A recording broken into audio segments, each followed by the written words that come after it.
The Marvelous Mistake of Marvin the Magician. Marvin was the youngest magician in the town of Willowbend, and tonight was his very first big show. He had practiced for weeks, pulling scarves from his sleeves, making bubbles float midair, even learning how to make a coin disappear with a wink. His top hat was a little too big, and his cape had one tiny jam stain, but his heart was full of excitement. When the red curtain lifted, Marvin took a deep breath and stepped into the spotlight. "For my first trick," he said proudly, "I shall pull a bunny from this hat." He waved his hand, swish, flick, poof.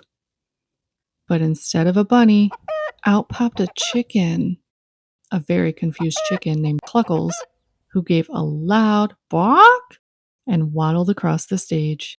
The audience burst into laughter. Marvin's cheeks turned pink. He tried again, this time to make flowers bloom from an empty pot. Swish, flick, poof! Out came spaghetti. "Oops," Marvin whispered. The audience laughed even harder. Marvin's hands shook. Maybe he wasn't ready. Maybe he wasn't good enough. Just as he turned to leave, he heard a gentle voice in the front row. "Keep going, Marvin. We love it."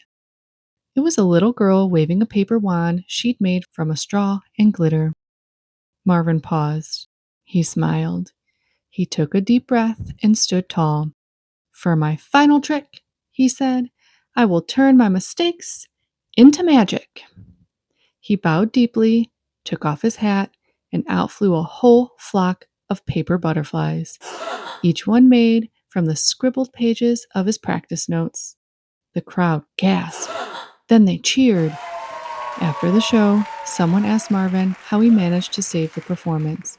He shrugged. Sometimes the best magic happens when things don't go perfectly. Today's lesson: mistakes can be marvelous when we keep going with courage and heart.